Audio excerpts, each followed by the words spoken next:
শিবরামপুর গ্রামে বকুল নামে এক মুচি বাস করত। বকুলের বউয়ের নাম ছিল ইরা। ইরা দেখতে বেশ সুন্দরী, কাজে কর্মেও ইরার কোনো আলিস্যি নেই।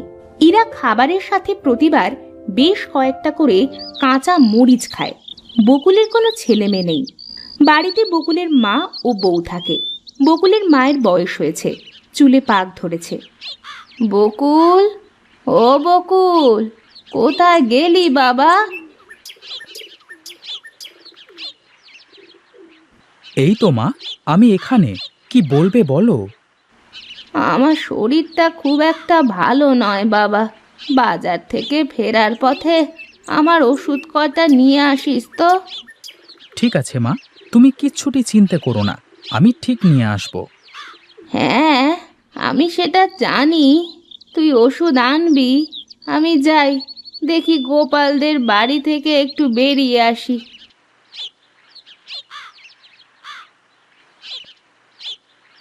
কই গো গিন্নি, কোথায় তুমি?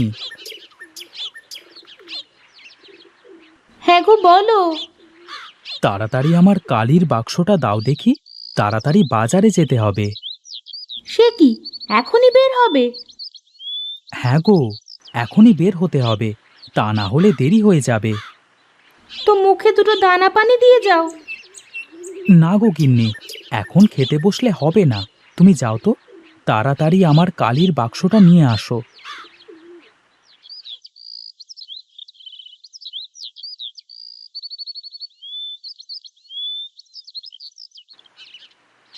ঠিক আছে গিন্নি, আমি চললুম। ঠিক আছে, যাও। খিদে পেলে কিছু খেয়ে নিও কিন্তু। না খেয়ে থাকলে আবার শরীর খারাপ করবে তোমার। বকুল বাজারের দিকে রওনা দিল। হাঁটতে হাঁটতে বকুল বাজারে পৌঁছে গেল। বাজার যেন লোকে ভরা। সবজিওয়ালা সবজি দিয়ে সময় পাচ্ছে না, মাছওয়ালা মাছ বিক্রি করে সময় পাচ্ছে না। এসব দেখে বকুল তাড়াতাড়ি তার কালির বাক্স খুলে বসে পড়ল। জুতা পালিশ, জুতা পালিশ, এইদিকে আসুন, জুতা পালিশ করে যান। আমার জুতো জোড়া সুন্দর করে একটু পালিশ করে দেন দেখি। একটু ভালো করে করবেন কেমন? ও আপনার চিন্তা করা লাগবে না, আমি সব সময় মনোযোগ দিয়ে কাজ করি। এই জন্যই তো আপনার কাছে সব সময় কাজ করতে দেরি হয়। সবারই তো কাজ করে দিতে হবে, তাই একটু সময় তো দিতে হয়। তা আজকে তেমন লোকজন দেখছি না আপনার কাছে। মাত্রই তো আসলুম সাহেব, আস্তে আস্তে হবে। ঠিক আছে ঠিক আছে, এখন সুন্দর করে আমার জুতো জোড়া পালিশ করুন। আপনার জুতো পালিশ করা হয়ে গেছে। তা কত টাকা দিতে হবে আপনাকে? আগে 50 টাকা দেন। এই জুতো জোড়া পালিশ করতে 50 টাকা? কি করব সাহেব, বাজারের সব কিছুর দাম বেড়ে গেছে। 1 কেজি চালের দাম এখন 50 টাকার ওপরে। হ্যাঁ, তা ঠিকই বলেছে। জিনিসপত্রের দাম যেভাবে বাড়তেছে, তাতে মনে হয় বেঁচে থাকাই কষ্ট হয়ে যাবে। যা বলেছেন সাহেব, এরকমটাই হবে মনে হয়। জুতা পালিশ, জুতা পালিশ, এইদিকে আসুন, জুতা পালিশ করে যান। সারাদিনে বকুল অনেক মানুষের জুতা পালিশ করলো। আজ কাজও বেশ ভালোই হয়েছে। বকুলের পকেটে আজ বেশ অনেক টাকা। বকুল বাজার থেকে বড় দেখে একটা মাছ ও মায়ের জন্য ওষুধ নিয়ে বাড়িতে চলে যায়। গিন্নি, ও গিন্নি, এইদিকে আসো তাড়াতাড়ি। এ কি গো, কত বড় মাছ কিনেছো? এত বড় মাছ? হ্যাঁ গো গিন্নি, হ্যাঁ, তুমি তো বড় মাছের মাথা খেতে খুব পছন্দ করো, তাই কিনেছি। কি দরকার ছিল এত বড় মাছ কেনার? শুধু শুধু কতগুলো টাকা বাড়তি খরচ করে আসলে। কি যে বলো গিন্নি, হ্যাঁ, খাওয়ার জন্যই তো কাম, না খেলে কি মানুষ কাজ করতো? তাই বলে অপচয় করা ঠিক না তো। এই নাও মাছ, আর এই নাও মায়ের ঔষধ। মা, ও মা, এই যে আপনার ওষুধ। ওই দাও দেখি। মা, এ তো অনেক বড় মাছ। আপনার ছেলে বাজার থেকে এনেছে। তাহলে কাল একবার মাছের কাঁটাগুলো দিয়ে মুড়ি ঘন্ট করে দিও তো, অনেক দিন হলো মুড়ি ঘন্ট খাই না। ঠিক আছে মা।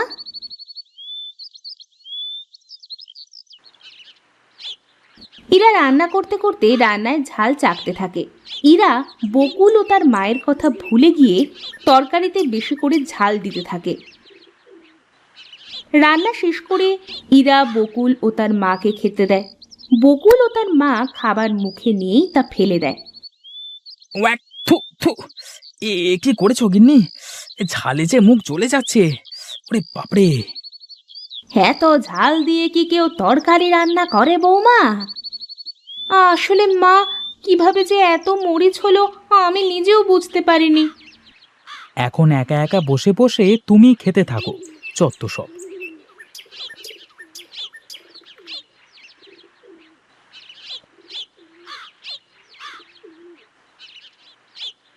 গিন্নি, আমার কালির বাক্সটা দাও দেখি। আজ দেখি গ্রামের দিকে বের হব। তুমি দাঁড়াও, আমি এক্ষুনি দিচ্ছি।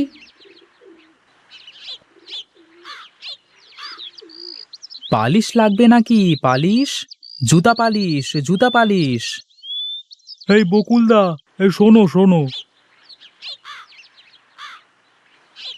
আমার জুতো জোড়া একটু কালি করে দিয়ে যাও দেখি। ঠিক আছে, নিয়ে আসো।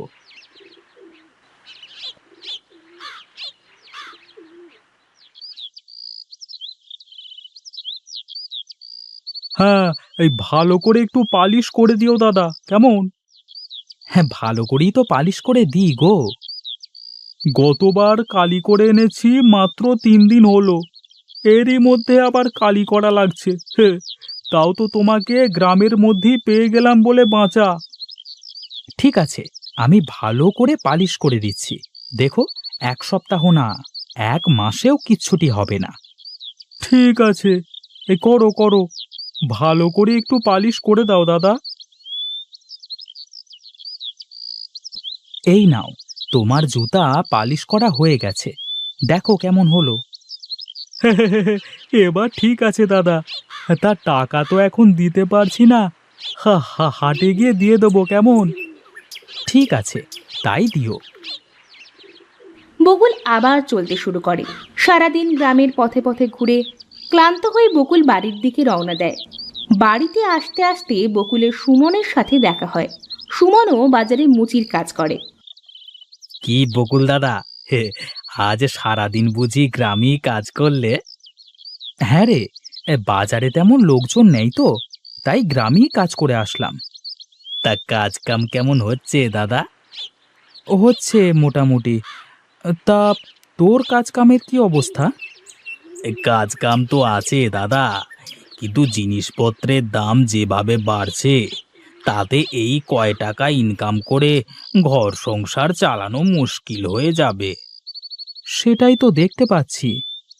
কাঁচা ঝালের দাম আকাশচুম্বী, কাল নাকি বাজারে 200 টাকা করে বিক্রি হয়েছে। কি বলিস রে, এত দাম হলো কি করে হঠাৎ? বৃষ্টি না হওয়ার কারণে চাষিরা ঝাল ধরাতে পারছে না, মনে হয় ঝালের আরো দাম বাড়তে পারে। তাহলে তো বিপদ রে, তোর ভাবি তো খাওয়ার সময় কাঁচা ঝাল না পেলে আমাকে আস্ত রাখবে না। তাহলে আজকে গিয়ে কিনে রাখো, কালকে আরো দাম বাড়তে পারে।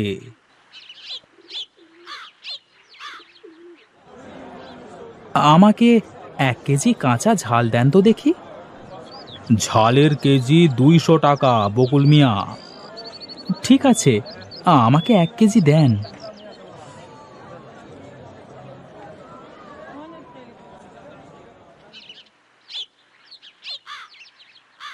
গিন্নি, ও গিন্নি, বলি শোনো শোনো, আজ থেকে তুমি বরং খাবারের সাথে কাঁচা ঝাল খাওয়া বন্ধ করে দাও।